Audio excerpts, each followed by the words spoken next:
Viagem no tempo é um tema extremamente explorado em inúmeros tipos de mídia, filmes, séries, jogos e, claro, animes. E sempre que uma categoria surge, independentemente de onde ou porquê, sempre vem aquela pergunta: qual a melhor obra desse gênero? E é exatamente sobre isso que vamos falar hoje. Nesse vídeo eu quero te mostrar o porquê Steins Gate é, na minha opinião, o melhor anime de viagem no tempo de todos. Começando do agora. Bom, antes de tudo eu preciso deixar claro que sim, tem muitos outros animes bons desse gênero, que eu particularmente gosto muito, tipo Erased, Bunny Girl Senpai, Your Name, entre outros. E sim, fãs de Re:Zero, eu sei que o anime é bom, que é foda pra caramba, mas eu simplesmente não consegui terminar de assistir, até hoje. Mas se algum dia eu conseguir chegar no fim desse anime, eu trago um vídeo, prometo. Mas beleza, agora que já fizemos as menções honrosas, tá na hora de ir pra estrela desse vídeo aqui. O Portão do Estevão se passa no distrito de Akihabara, em Tóquio. Um lugar que, pra quem tá ligado nos vídeos do Bakagaijin, sabe que é o paraíso dos otakus. Um lugar cheio de mangá, action figure, cosplays, meio de café e todo tipo de perversidade otaku possível. E é justamente nessa muvuca que o nosso protagonista vive, Rentaro Okabe, um cientista louco perfeito. E ele é basicamente o Flint do Tá Chovendo Hambúrguer, maluco é idêntico, não tem como. E assim como o Flint, o Okabe também passa os seus dias inventando todo tipo de cacareco possível no seu laboratório improvisado. No início do anime, o Okabe vai até uma convenção científica focada em viagens no tempo. Já na primeira palestra, ele percebe que o palestrante era uma farsa, um suposto cientista que estava só pegando as teorias do John Titor e publicando como se fossem suas, sendo esse John Titor alguém que você provavelmente já deve conhecer, já que ele realmente existiu aqui no mundo real, alguém que afirmava ser um viajante do tempo, que acabou ficando extremamente popular no início dos anos 2000. Ele dizia que era um militar norte-americano que veio diretamente do ano de 2036, fazendo inúmeras previsões do futuro, falando até de uma guerra nuclear global. Mas com o tempo, essas teorias se mostraram mais erradas que bater na mãe no Dia das Mães e por isso a história deu uma morrida. Mas isso aqui só mostra o quanto que essa temática de viagem no tempo é tão interessante, a ponto de um maluco surgir dizendo ser do futuro e isso parar a internet completamente. Não que isso seja uma exclusividade também, mas acho que você já entendeu o meu ponto. Ao ver essa palhaçada toda, o Okabe rapidinho se levanta para desmascarar o cientista charlatão, o que obviamente gera uma baguncinha. E por isso, ele rapidamente é tirado da sala pela também cientista Kurisu Makise, que pergunta para ele o que ele tinha tentado falar para ela 15 minutos antes. Algo que não fazia sentido nenhum para ele, já que o Okabe nunca tinha visto aquela mulher na vida, a não ser nas revistas científicas, já que ela era bastante famosa nesse meio. Mesmo assim, a primeira coisa que vem na cabeça do Okabe é que a Makise trabalha para uma agência secreta e tá lá para sequestrar ele ou alguma outra teoria da conspiração maluca. E o Okabe é tão abubleblé das ideias que ele literalmente fala sozinho no celular, fingindo estar falando com algum tipo de QG, fora a risada clássica de cientista maluco dele, que é sinceramente muito boa. Depois desse encontro, ele simplesmente sai correndo, se esconde e começa a se perguntar sobre o que diabos aquela mulher estava falando. Coincidentemente, o celular secreto dele toca com uma estática bizarra e em seguida desliga. Tudo pra logo em seguida ele ser encontrado pela sua maior e melhor amiga de infância, Mayuri, que também é meio bugadinha das ideias, naquele estilo fofinho, inocente demais, a ponto de ser até meio chatinha às vezes. E no meio dessa conversa sem pé nem cabeça deles, eles ouvem um grito vindo de uma sala próxima dali. O Okabe corre até lá pra ver o que tá acontecendo e ao chegar, essa é a cena que ele encontra. A Makise deitada em uma enorme poça de sangue, ao que parece. Okabe fica desesperado e sai correndo para fora do prédio. Já lá fora, ele envia uma mensagem pro seu outro amigo, Itaru, falando sobre o que tinha visto lá dentro para tentar se acalmar um pouco. Mas assim que ele envia essa mensagem, o ambiente ao seu redor se distorce completamente. Quando ele finalmente recupera os sentidos, tudo parece estar normal. Normal até demais. Ele logo percebe que ninguém sabia nada sobre o incidente da Makise, como se aquilo tudo nunca tivesse acontecido. E para tentar entender o que estava acontecendo, ele se encontra com Itaru, também conhecido como Daru. E é aí que o que já estava estranho fica ainda pior. A mensagem que o Okabe enviou pro amigo chegou pra ele no passado, 5 dias antes, pra ser mais exato, o que obviamente não fazia sentido nenhum. E como se isso já não fosse estranho bastante, Okabe descobre que no exato momento em que tudo se distorceu, um fucking satélite caiu no prédio da conferência. Isso tudo, somado ao fato de que ninguém se lembra da morte da Makise, faz o Okabe perceber que tem algo de muito errado acontecendo com o tempo. Mas ele ainda não faz ideia do porquê, e muito menos do tamanho da confusão temporal que ele tá prestes a descobrir. Aqui é aquele famoso momento em que você decide se quer continuar a história no anime, já que tudo que eu contei até aqui acontece no primeiro episódio, é basicamente a premissa. E agora sim a gente vai entrar na trama em si, falando de todos os spoilers e tudo mais, beleza? Depois de todo aquele caos mental do primeiro episódio, o Okabe tá mais confuso do que nunca. Ele ainda tá tentando processar todo esse lance da Makise morta, a mensagem viajando no tempo e o satélite que literalmente caiu no prédio da conferência. Absolutamente nada faz sentido. Mas em vez de parar e pensar calmamente, ele faz o que qualquer cientista maluco faria. Volta pro laboratório e continua vivendo como se nada tivesse acontecido. O que talvez até poderia ser uma boa ideia, se a Makise simplesmente não aparecesse lá na frente dele. Pois é, ela não só sobreviveu, como também não faz a menor ideia do que o Okabe tá falando. A Makise estava lá para dar mais uma das suas palestras científicas, e o Okabe dessa vez foi lá para assistir, para tentar entender o que estava acontecendo. Mas, obviamente, ele acaba arrumando confusão com a Makise quando ela disse que isso de viagem no tempo é besteira e impossível cientificamente. E então ela propõe um debate sobre o assunto. E ouvindo essa proposta, o Okabe já abre aquele sorrisinho filha da puta de quem vai acabar com o oponente sem dó nem piedade, mas é isso aqui que acontece.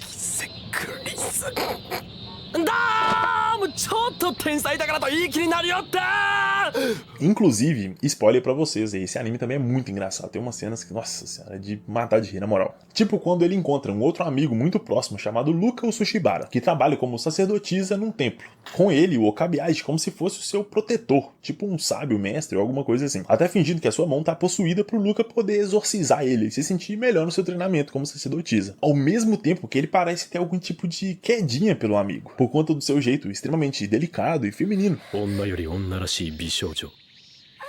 だが男だ。体つきはとても細い。だが男だ。巫女服が似合っている。だが男だ。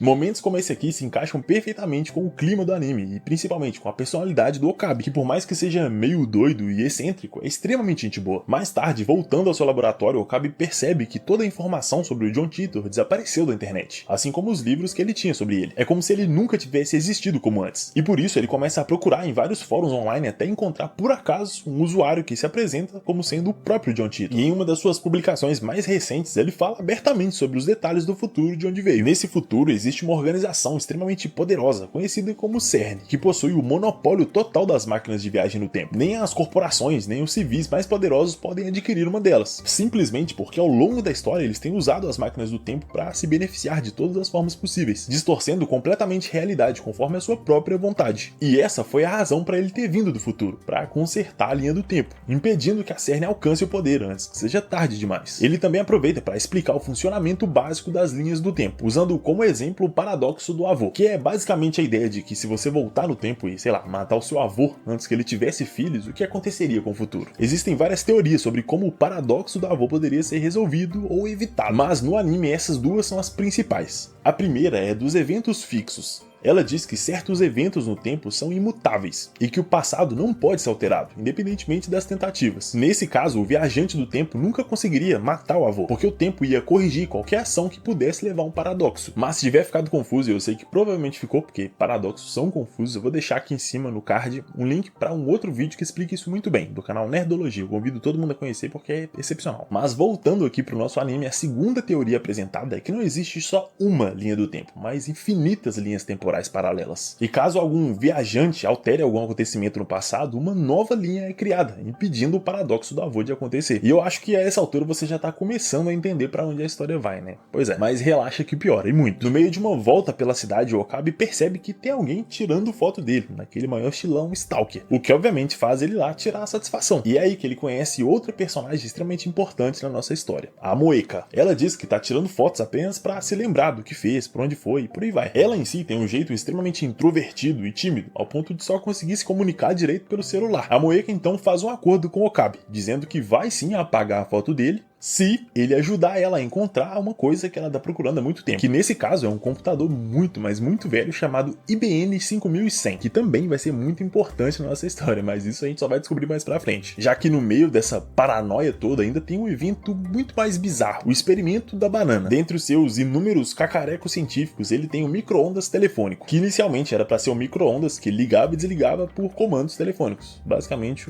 um smart micro-ondas, mas que ao invés de fazer isso, acabava transformando as coisas dentro dele em uma gosma verde estranha, algo que eles não fazem a menor ideia do porquê ou como acontece, e por isso fazem alguns experimentos para tentar achar alguma resposta. E o plano é bem simples, tirar uma banana de um cacho e colocar no micro-ondas telefônico para ver o que acontece. Mas assim que eles ligam o micro-ondas, a banana simplesmente desaparece. Tanto o Okabe quanto o Daru ficam sem entender o que diabos está acontecendo, até que ao olhar para o cacho, lá estava ela, exatamente no mesmo lugar de antes, mas agora cheia cheia daquela gosma verde estranha. Sim, meus amigos, o micro-ondas telefônico literalmente fez a banana viajar pro passado. Nesse exato mesmo momento, a Makise também aparece a tempo de ver esse experimento bizarro. No começo, ela tinha ido até lá só pra saber mais sobre aquele papo torto de esfaqueamento que o Okabe tinha dito antes. Mas quando ela vê aquela banana viajando no tempo, ela fica muito mais interessada nesse assunto, o que, convenhamos, é bem compreensível. Mesmo com toda a resistência do Okabe, ela começa a perguntar sobre os detalhes do experimento, querendo ajudar a resolver o mistério. E assim, ela acaba, de um jeito ou de outro, entrando para a equipe do laboratório como membro número 4, já que mesmo o grupo também tendo alguns outros membros honorários, como a Suzu Hamani, uma estudante que trabalha no mesmo prédio do laboratório, ele ainda precisa, e muito, de verdadeiros cientistas. Principalmente porque, por mais que ele não reconheça, a Makise ainda é muito mais inteligente que o próprio Okabe. Pouco a pouco, a dinâmica entre os dois vai ficando cada vez melhor, o que obviamente não acaba completamente com as brigas, porque a Makise é super racional e científica, enquanto o Okabe é muito mais caótico e emocional. Ainda assim, os dois juntos brilham demais, e eles até chegam a descobrir que no dia que o Okabe passou por aquela alteração da realidade enquanto mandava uma mensagem, o celular do Daru estava conectado justamente ao micro-ondas telefônico, e por isso tudo aquilo aconteceu. Eles também acabam descobrindo que a tal CERN realmente existe no mundo real, e é um dos maiores grupos de pesquisa nuclear do mundo, exatamente o mesmo grupo que o John Titor disse que construiria a primeira máquina do tempo em 2034, e que a única forma de impedir o avanço deles é entrando no sistema e acabando com o desenvolvimento da máquina do tempo, mas que para isso eles precisam de um computador muito antigo e raro, que tenha a capacidade de acessar e decodificar alguns códigos ocultos nos computadores modernos, exatamente o mesmo modelo que a Moeco também está procurando. Ou seja, agora com a Moeco entrando na jogada e o IBM 5100 como uma nova peça do quebra-cabeça, a trama só vai ficando cada vez mais densa e as perguntas, ao invés de diminuírem, só aumentam. Por mais que o Okabe tente entender o que está acontecendo e o Daru tente hackear até a NASA em busca de respostas, nenhum deles consegue grandes resultados. E por isso a Makise entra em cena novamente. Ela, dos três, é a única com cérebro bastante para entender, pelo menos um pouco, o que está acontecendo com o micro-ondas telefone. Depois de mais algumas bananas virando mingau, eles decidem ver o que acontece se usarem o telefone para mandar mensagens para o passado, como o Okabe fez sem querer. E é aí que a coisa começa a ficar interessante de verdade. Uma simples mensagem enviada para o passado tem a capacidade de alterar o presente. Eles vão testando várias possibilidades com esse princípio, mesmo sem entender totalmente os impactos disso. E claro que no meio disso tudo, a tensão entre o Okabe e a Makise só aumenta, com eles sempre se provocando, tirando um ao outro, mas também começando a se respeitar intelectualmente. E depois de investigar bastante, eles conseguem, por acaso, encontrar um IBM 5100, justamente no templo onde a Luca trabalhava como sacerdotisa. E agora, com a ferramenta certa, eles finalmente conseguem invadir os sistemas da CERN e ter acesso a inúmeros relatórios sobre os experimentos de viagem no tempo. Relatórios que descreviam em detalhes os experimentos bizarros que o grupo fez nos últimos 40 anos. Por todo esse tempo, a CERN já estava tentando enviar humanos para o passado, porém todos esses testes resultaram em falhas horríveis. As pessoas que foram usadas como cobaias acabaram sendo transformadas em uma espécie de gelatina bizarra, exatamente como as bananas do Okabe. Como por exemplo a cobaia número 10, um homem que foi mandado a partir de 2005 para o ano de 1921, mas acabou ficando preso numa parede em Nova York, completamente deformado. Ou a número 8, mandada a partir de 2004 para o ano de 1972, que também acabou sendo transformada em gelatina numa estrada na Índia. O número 7 foi encontrado em Kyoto no ano de 1936, com o corpo completamente desfigurado também. Ou seja, a história do John Titor sobre a CERN não só era verdade, como eles não pareciam se importar nem um pouco com as vítimas humanas usadas nos experimentos, já que além desses casos haviam mais 11 relatórios disponíveis. Ainda assim, por mais assustador que isso fosse, pelo menos dava a eles a certeza de que a CERN ainda não tinha dominado totalmente a tecnologia de forma segura. E isso dava alguma chance de eles bolarem alguma contramedida. Por isso, a Makise aumenta o número de experimentos com o micro-ondas telefônico, até entender como controlar o tempo que as mensagens para o passado são enviadas. Ela descobre que cada segundo no micro-ondas equivale a 1 hora para o passado, ou seja, 120 segundos no micro-ondas equivalem a uma viagem de 5 dias para o passado. Ainda assim, por se tratar de uma mensagem de texto, eles estavam limitados ao número de caracteres de cada mensagem, sendo 36 em inglês e 18 em japonês, o que, apesar de limitar muito as possibilidades de comunicação, ainda dava a eles tudo o que precisavam para fazer o que qualquer um com uma máquina do tempo faria, que é ganhar na loteria, claro, porque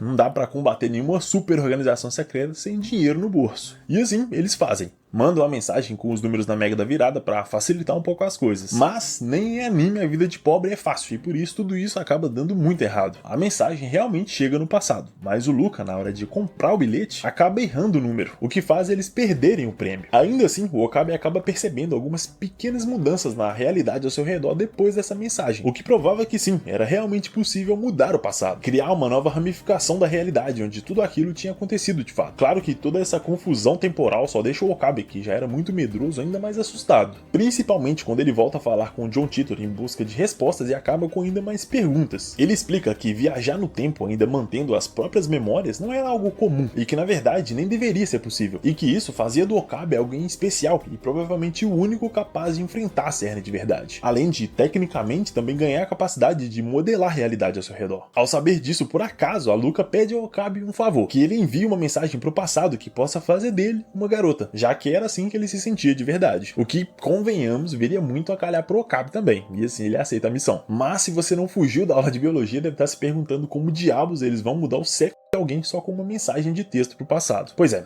eis a pergunta. E é aí que o Luca vem com a sua explicação super científica, de que se a mãe comer muita carne durante a gestação, o bebê vem menino, e se comer muito vegetal, vem menina. Obviamente ninguém bota muita fé nessa teoria dos vegetais, mas mesmo assim eles concordam em enviar essa mensagem só pra fazer o amigo se sentir melhor. E isso aqui mostra o quanto o Okabe, apesar do seu jeito completamente bugado das ideias, ainda se importa de verdade com seus amigos, e realmente está disposto a fazer uma maluquice dessa apenas para que o seu amigo se sinta melhor. Mas é ao enviar a mensagem que o bicho pega de verdade. Luca realmente acaba virando uma garota. De alguma forma maluca e inexplicável, o plano dos vegetais deu certo. Então, GG, sucesso demais, certo? Bom, mais ou menos. Claro que não poderia ser assim tão simples, né? Por isso, pouco a pouco, o Okabe vai percebendo que algumas coisas ao seu redor mudaram completamente, como o fato de eles nunca terem conseguido o IBM, ou que algumas lojas de conveniência próximo do laboratório simplesmente nunca existiram. Além, é claro, de algumas mudanças muito mais drásticas, como por exemplo a sua amiga Rumi, que originalmente era uma órfã, mas agora vive com seu pai, que continua vivo. É nesse instante que o Okabe percebe o famoso efeito borboleta em ação, em que o bater de asas de uma borboleta no Japão pode causar um assalto no Rio de Janeiro, se bem que qualquer coisa causa um assalto no Rio de Janeiro, mas você entendeu a ideia. O ponto é que qualquer mudança feita pelo Okabe acaba alterando e muito a linha do tempo, muito mais do que ele mesmo consegue prever, mas ainda assim parece ser um preço bem justo para ajudar um amigo, que agora é amiga, ou pelo menos seria um preço justo se o Okabe não recebesse uma mensagem de número estranho, dizendo que ele sabe demais, com uma foto de uma cabeça de boneca ensanguentada. Automaticamente ele associa essa ameaça à Cerny, já que eles tinham acabado de invadir o seu servidor central, e agora estavam conectados diretamente aos equipamentos secretos do grupo. Okabe também imagina que a vítima representada como uma boneca seja a Mayuri, a sua melhor amiga e provavelmente a pessoa que ele mais gostava do grupo, e por isso também é a que mais o machucaria caso fosse ferida. Por conta disso, ele corre desesperadamente pra checar se ela tá bem, e felizmente ela tá sim, tá lá tranquilinha tomando banho com a Makise, o que seria uma ótima oportunidade para relaxar um pouquinho, abaixar a tensão, mas o trabalho no laboratório não para, e a Makise continua desenvolvendo o conceito do micro-ondas telefônico, até finalmente conseguir criar uma versão aprimorada e muito mais potente, e consegue não só mandar mensagens pro passado, mas também memórias. Ainda que só pudessem voltar por 48 horas, isso aumentava em muito as possibilidades do grupo, que agora poderia manipular diretamente os eventos ao longo da história, podendo enfrentar a Cerny de igual para igual. Mas também é claro que não seria tão simples assim, já que dessa vez não dava para testar o equipamento com uma banana, até porque banana não tem memória, teria que ser com um humano. Ou em outras palavras, alguém do grupo deveria servir de cobaia para esse teste, que poderia não ser seguro, ou talvez ser até fatal. E por mais que o Okabe fosse realmente um cientista maluco, obcecado pela inovação e pelo progresso, ele ainda valorizava seus amigos acima de qualquer coisa, e por isso ele decide não fazer esse experimento, optando por entregar a máquina para alguma organização que pudesse fazer um bom uso dela, ao contrário da Cerny. O que fecha perfeitamente a ideia de que o Okabe é no fundo uma pessoa muito boa, que passou a se importar muito mais não só com a Mayuri e com o Daru, que já eram amigos de longa data, mas também com a Makise, o que é retribuído por ela com cada vez mais confiança, a ponto de ela compartilhar com ele os seus problemas familiares e traumas por conta do ciúme do seu próprio pai, que também era um cientista. A genialidade dela aos poucos foi afastando cada vez mais os dois, já que ao vê-la se destacando mais que ele, o seu pai teve inveja a ponto de eles cortarem relações completamente. E ao saber disso, o Okabe diz que vai ajudar nessa reconciliação, para poder ter a sua assistente na sua melhor forma psicológica, o que obviamente não é verdade, por mais que eles não admitam, eles se importam realmente um com o outro. Algo que aos poucos vai tomando forma e se tornando um romance muito bem construído. Tipo, no meio do anime você já não aguenta mais de tanto shippar esses dois. A melhor tsundere de todos os animes, na moral, não tem como. Mas bora voltar pro foco aqui. Depois de finalmente conseguirem criar uma máquina do tempo funcional, eles decidem comemorar entre eles mesmos, com uma festinha simples. Só que no meio dessa comemoração, eles viam no jornal que algumas linhas de trem pararam por conta de uma ameaça terrorista. Ao ouvir isso, a Suzuha imediatamente percebe que tem algo de errado e pergunta se o grupo ainda estava conectado à Cerny, que o Okabe não entende de primeira, mas confirma. Ela então fica muito assustada e sai correndo do laboratório sem dar muitas explicações. Em seguida, o Okabe percebe uma ampulheta completamente parada no laboratório, assim como a Mayuri também nota que o seu relógio parou. Mas antes que eles pudessem entender de fato o que estava acontecendo, um grupo mascarado e fortemente armado invade o laboratório e rende o grupo. E é aí,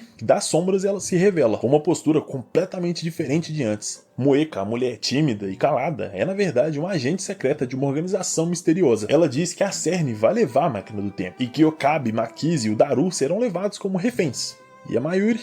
Bom, a Mayuri não tem utilidade para eles, e por isso ela atira. Moeka assassina Mayuri para acabar com as testemunhas e garantir o sucesso da missão, o que obviamente deixa Okabe devastado por perder a sua melhor amiga de infância, a pessoa mais inocente e pura que ele conhecia. Mayuri perdeu muito cedo a sua avó, que era quem cuidava dela e era também a pessoa mais próxima dela. Todos os dias ela visitava a avó no cemitério, sempre olhando para o céu, como se estivesse esperando que ela também fosse levada. E algumas vezes parecia que ela realmente iria desaparecer na luz. Mas ao ver essa cena, o Okabe corre até ela e a abraça sem nem pensar.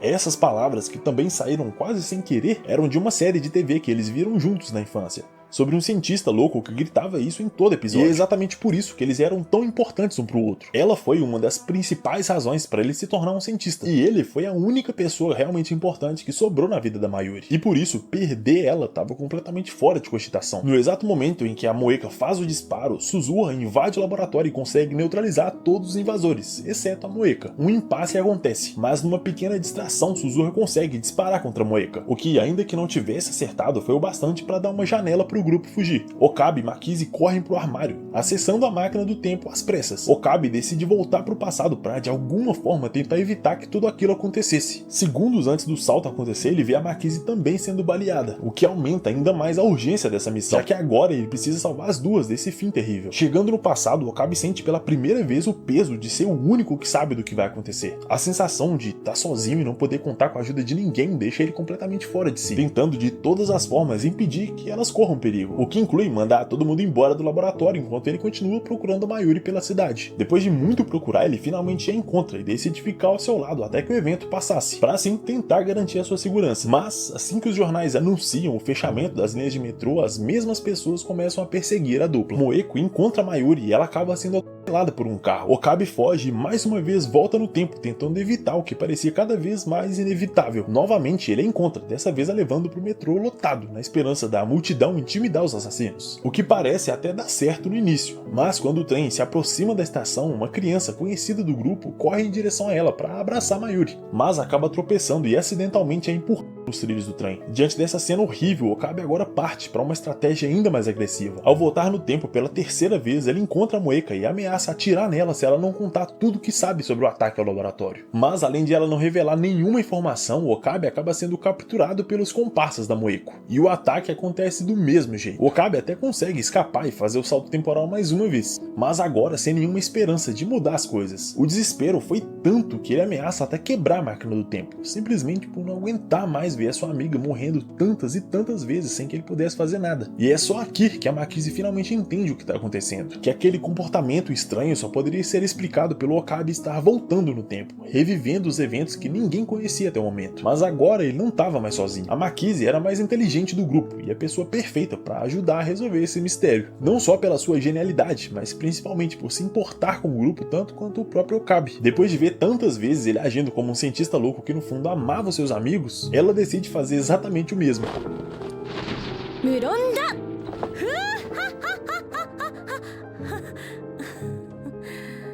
Eu lembro que a primeira vez que eu vi esse anime há uns bons anos, essa cena me marcou muito, justamente porque ela representa a conexão absurda que foi desenvolvida entre os personagens, a preocupação e o cuidado uns com os outros de um jeito tão convincente que, sério, eu nunca mais esqueci da risada da Makize. Esse é o meu momento favorito desse anime, provavelmente um dos meus favoritos de todos os animes. E eu não sei se teve esse impacto todo pra mais alguém. Se tiver, comenta aí que eu realmente gostaria de saber se eu não tô sozinho nessa maluquice, mas realmente me marcou muito. Depois disso, a Makize até bola um plano pra tentar resolver tudo com o Okabe voltando no tempo, contando pra ela sobre o futuro pra assim eles trabalharem juntos. O que até funciona em certa medida, já que eles descobrem que a única maneira de salvar Mayuri da morte é desfazer todas as mudanças que eles fizeram até ali, voltando pra linha temporal de onde eles vieram inicialmente, uma das poucas onde ela sobrevivia. O que é confirmado pela Suzuha, que aparece dizendo que a teoria da Makise tá certa. Ela explica que no futuro o Okabe criou um medidor que possibilita medir a distância entre a linha temporal beta, que é de onde eles vieram, para a linha atual, o que ajudaria o Okabe a encontrar um caminho de volta para casa. E se você tá se perguntando quem diabos é essa Suzuha, afinal, relaxa, não é só você.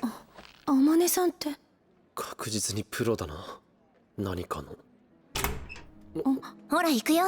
Durante a explicação, ela levou a dupla até o prédio onde a conferência do início aconteceu, o mesmo prédio onde o satélite também caiu. Eles sobem justamente até a sala onde o satélite estava, e lá a Makise finalmente pergunta quem ela realmente era. E é aí que vem a resposta que tanto queríamos. A Suzuha se aproxima do satélite e abre uma porta estranha no objeto, o apresentando como uma máquina do tempo que quebrou durante a queda. Ela é uma viajante do tempo do ano de 2036, mais conhecida como John Titor. Sim, meus amigos, ela é literalmente a pessoa com quem o Okabe estava trocando mensagens sem saber. Suzuha explica que no futuro de onde veio, o mundo é completamente governado pela CERN. Todos perderam a sua liberdade e quem se opunha ao governo era violentamente punido. Ainda assim, existiam grupos de resistência que lutavam por liberdade. Ela mesma fazia parte de um desses grupos, que como última medida desesperada decidiu usar a máquina do tempo que o seu pai tinha deixado para ela. Mas a Suzuha ainda tinha mais uma bomba para jogar no colo da dupla, dizendo que no futuro a Makise foi uma das principais responsáveis pelas criações da CERN, sendo até mesmo conhecida como a mãe da máquina do tempo, o que obviamente a Makise não acredita, mas ainda assim essa era a verdade. Assim como o fato de que o Okabe no futuro se tornou um grande terrorista que lutou contra a CERN e que ambos morreram no ano de 2036. Suzuha ainda revela que o motivo da CERN ter conseguido criar sua própria máquina do tempo foi justamente o telefone micro-ondas que o Okabe construiu no seu laboratório, e que a primeira mensagem que ele acidentalmente enviou para o passado foi capturada pela CERN, e a partir daí ela passou a reunir informações sobre o equipamento, e por isso se ela puder voltar ao passado e apagar essa mensagem do banco de dados da CERN, o futuro também mudaria. Mas para isso ela precisava encontrar o seu pai naquele período, já que ele foi um dos membros fundadores do grupo de resistência que ela fazia parte.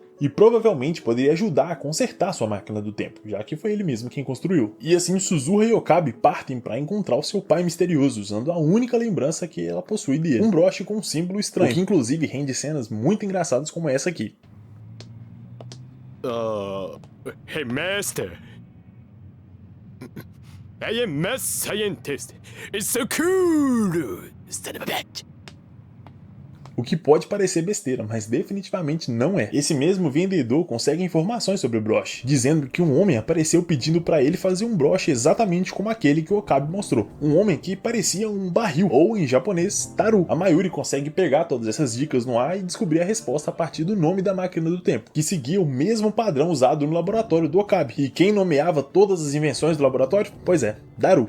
Ele é o pai da Suzuha, e o único capaz de ajudar a consertar a máquina que ele mesmo construiu no futuro. Depois de dias trabalhando, ele finalmente consegue terminar os reparos, e a Suzuha finalmente pode fazer a sua viagem de volta, o que teoricamente resolveria todos os problemas do grupo. Ainda assim, o contador de divergência não parece ter mudado depois da viagem, e é aqui que eles recebem uma carta deixada pela própria Suzuha no passado, dizendo que ela falhou na sua missão. Mesmo tendo conseguido viajar para o passado, a viagem foi mais turbulenta do que o esperado, e por isso ela acabou perdendo a memória de quem era, passando anos sem se lembrar da sua missão. Por isso o IBM se perdeu no tempo e ela se lembrou tarde demais do que deveria ter feito. A máquina do tempo foi completamente perdida na sua chegada e ela nunca foi capaz de voltar. Quando ela finalmente recupera sua memória, o peso de ter desperdiçado a sua vida foi demais para ela. No último ano da sua vida, Suzuha acaba com problemas psicológicos e se enfoca em casa, dando fim a todo o sofrimento que ela não conseguiu lidar. Ao descobrir isso, o Okabe não aceita aquele destino e decide fazer mais um salto temporal, mesmo sabendo que isso significava fazer todo mundo esquecer do que viveram com ela, de todos os momentos juntos e lembranças construídas. Ainda assim, ele salta e descobre que nessa nova linha temporal ela morreu de uma doença de forma pacífica e sem grandes arrependimentos, e que dessa vez o contador de divergência realmente mudou,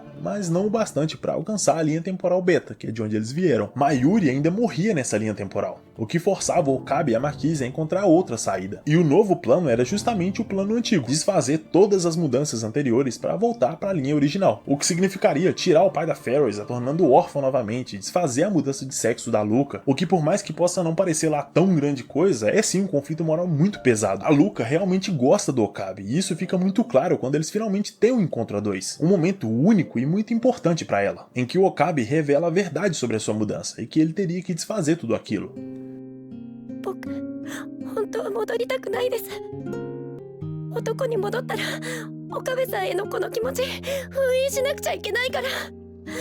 Ela não queria perder essas memórias, perder a possibilidade de ficar com Okabe, alguém de que ela realmente gostava. E isso mostra o quanto nada nesse anime é jogado de lado ou esquecido. Tudo tem um bom fechamento, interessante e muito bem trabalhado. Até a remoção das memórias dos outros amigos do Okabe também é explorada aqui. Mesmo porque ninguém quer esquecer nada, perder aquilo que nos torna nós mesmos. Principalmente quando, no meio desses dilemas morais todos, o Okabe seria o único a se lembrar de tudo. E mais uma vez teria que lidar com tudo sozinho. Com a diferença de que agora ele finalmente teria entendido o peso das suas ações na linha do tempo. Pique efeito borboleta, mas bem mais trabalhado. Não que o filme seja ruim, eu achei ele até bom, mas Steins Gate é outro nível, não tem como. Isso sem falar que o relacionamento construído entre o Okabe e a Marquise é bem feito demais, cara. É simplesmente maravilhoso. Mesmo depois que ele volta no tempo, ela dá todo o apoio pra ele, mostrando o quanto eles tinham se aproximado um do outro. それから何でも話してくれていいから。どんなことでもいつでも私に相談して。忘れないで。あなたはどの世界線にいても一人じゃない。 Por todo esse tempo, a Marquise e o Okabe se tornaram muito mais do que companheiros de laboratório. Ela se tornou uma grande amiga e uma verdadeira parceira para ele, algo que ele nunca experimentou, nem mesmo com a Mayuri, que era sua melhor amiga. E por isso, contar com a sua ajuda fazia tanta diferença. A última mudança que faltava era desfazer a mensagem que a Moeko tinha enviado pro passado para ela mesma. E assim, eles voltariam para a primeira linha temporal, antes do Okabe enviar sua primeira mensagem, e tudo voltaria ao normal e a Mayuri seria finalmente salva. Final feliz então, né? Então, aí que tá. Essa linha do tempo que ele tanto buscava era a mesma do início da história. A mesma que ele vivia de boa com a Mayuri, com o Daru, fazendo seus experimentos de cientista louco e tal. O único problema é que essa era a mesma linha do tempo onde um evento muito importante aconteceu. Essa é a linha temporal onde a Marquise é esfaqueada e morre na convenção científica. E agora, esse é o dilema. Salvar a sua melhor amiga e a pessoa que você sempre protegeu, ou salvar a mulher que você passou a amar e a única que realmente entendia você completamente. Pois é, meus amigos, nada nunca é tão simples, né? E agora a questão não era como salvar, mas sim quem salvar. O que, convenhamos, é uma pergunta bem mais difícil de se responder. Tanto que o Okabe passa muito tempo refletindo sobre isso. Sobre o que fazer agora que ele tinha as respostas. A ponto de contar para a própria Marquise a verdade sobre a sua própria morte. O mais incrível é que, mesmo sabendo disso, ela continua super calma e confiante, como se até aceitasse a própria morte em troca da felicidade dos outros. Ao perceber essa possibilidade, muito provavelmente o início do fim, o Okabe se abre com a Marquise, relembrando tudo que eles viveram até esse momento. Todas as brigas, conversas e teorias. Sempre que ele estava contra a parede, era ela quem ele sempre procurava. Ela era a única que sempre o ouvia, sempre acreditava nele. Um gênio, sempre calma e determinada. Orgulhosa e intrometida, mas sempre gentil e honesta. 誰よりも大切な人のことを忘れたりしない。それって事実だ。そんなことなんで急に。俺はお前が好きだ。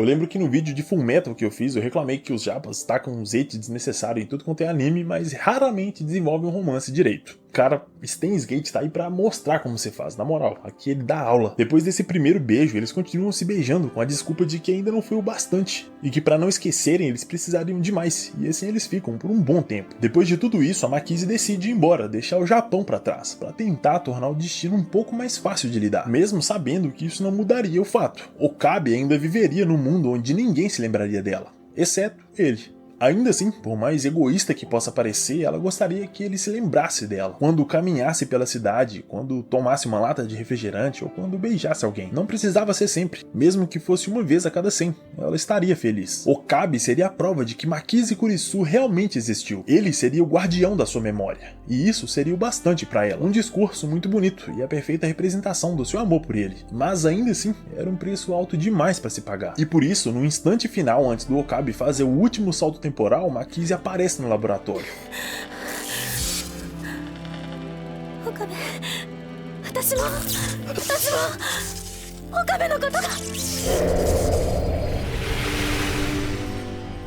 Makise agora não existe mais como um membro do grupo. A Cerne finalmente é derrotada, e a Makise Kurisu é apenas uma palestrante que acaba assassinada num evento científico em Tóquio. E esse seria até um final digno, passando a mensagem de aceitação do destino e que viver significa aceitar o futuro como ele realmente é. Mas felizmente, as coisas são bem mais complexas do que parecem. Mesmo nessa linha temporal que teoricamente era correta, a Suzuha aparece com sua máquina do tempo mais uma vez. Nessa linha temporal, depois da morte da Makise, um novo evento global acontece. No ano de 2036, a Terceira Guerra Mundial começa. Ela causa a morte de 5,7 bilhões de pessoas. Uma guerra que se iniciou justamente pela criação de uma máquina do tempo. Okabe Rintaro, もしも世界大戦を回避するのに必要なことがアトラクタフィールドの干渉を受けない唯一の世界線シュタインズゲートを目指せ。 E foi aqui que eles inventaram que falar o nome da obra é foda.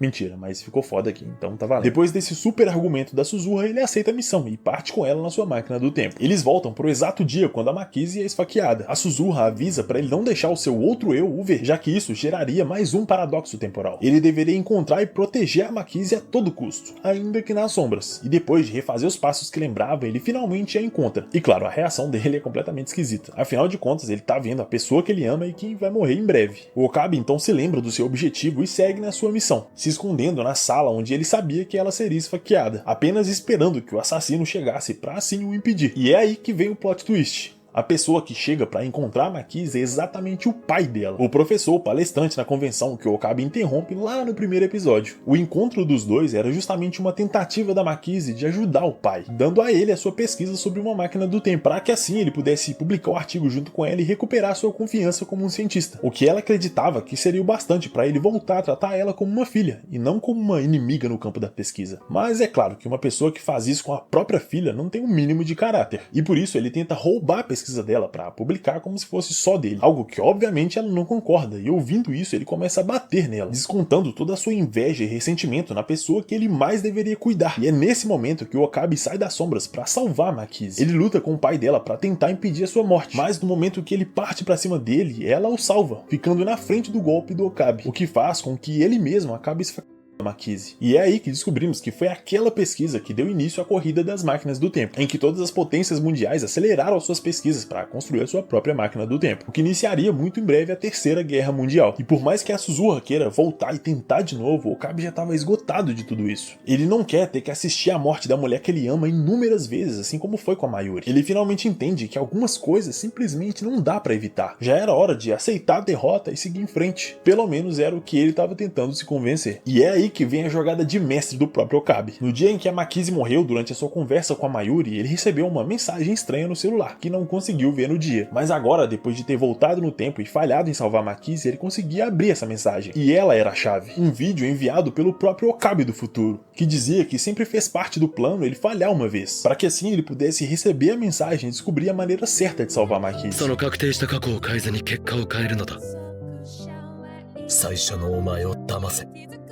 世界を騙せ。それがシュタインズゲートに到達するための条件だ。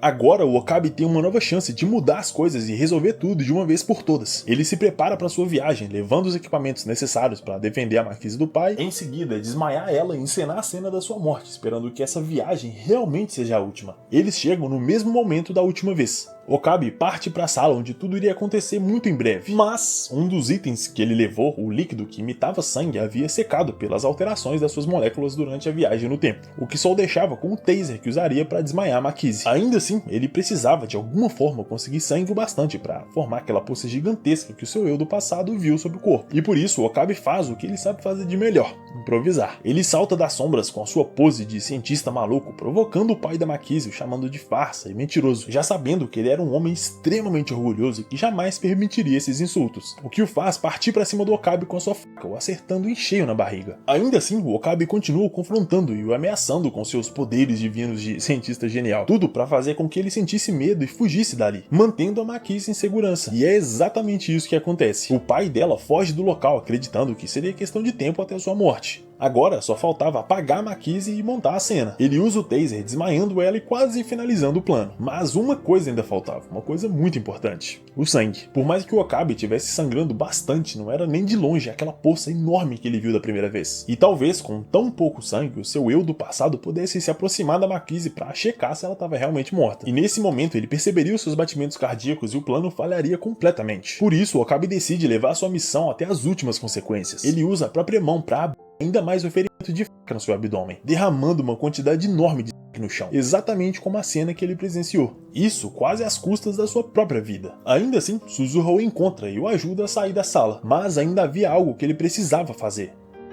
頑張れよ。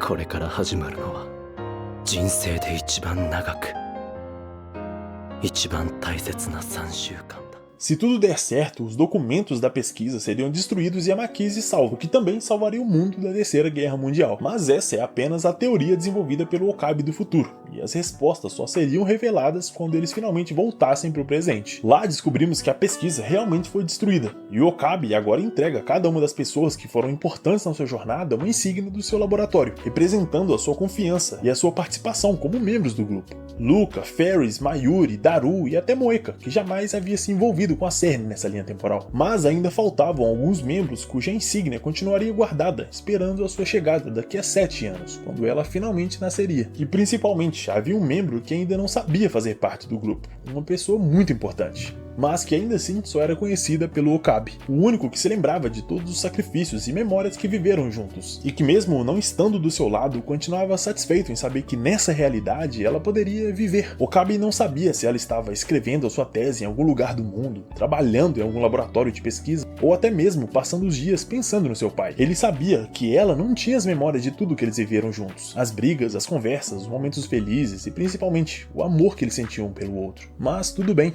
porque ele sabia que agora ela estava respirando, conversando, vivendo, e isso já era o suficiente. Okabe sabia que eles ainda viviam no mesmo mundo, e que por mais que não gostasse de admitir, o futuro é incerto e tudo pode acontecer. O que ele não sabia era que a Makise também jamais se esqueceu do dia que ele a salvou. Daquele dia em diante, ela passou a procurar o Okabe incansavelmente, tudo por saber que aquilo não podia ser aleatório, e sentir que precisava de alguma forma agradecer por tudo que ele fez por ela.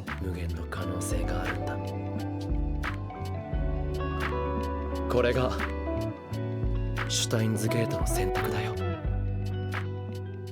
Cara, sinceramente, eu não lembrava que Steins Gate era assim tão bom. O mais impressionante é que tudo isso que eu disse até aqui, mais alguns outros personagens que eu praticamente ignorei, é desenvolvido em apenas 24 episódios. Na moral, tem muito anime com quase 200 episódios que não tem metade desse nível de desenvolvimento. É simplesmente incrível. Então, se você não viu, mesmo que tenha visto esse vídeo todo, corre lá que ainda vale a pena, tem muito mais pra ser descoberto no anime em si. Ele facilmente entra no meu top 10, na moral, é muito bom. E claro, é o melhor com a temática de viagem no tempo, como eu prometi no início do vídeo. Então eu espero de coração que você tenha gostado. Esse vídeo deu bastante trabalho, então se você não tá inscrito, se inscreve aí pra dar uma força pra gente chegar nos 100 mil inscritos. Dá uma moral nos comentários aí também, ajudando a engajar. Compartilha com aquele seu amigo que tá procurando um anime foda e acabou de achar. Então, desde já, o meu muito obrigado pela sua atenção, pelo seu tempo. Um agradecimento especial aos nossos queridos e ilustres membros do canal. Inclusive, se você quiser e puder apoiar o canal, considere se tornar um membro. Assim você vê os vídeos antes de todo mundo, tem acesso aos vídeos exclusivos pros membros, seu nome aqui nos créditos finais, além do principal, que é manter esse canal vivo. No mais, tamo junto a nós e te vejo no próximo vídeo. Valeu!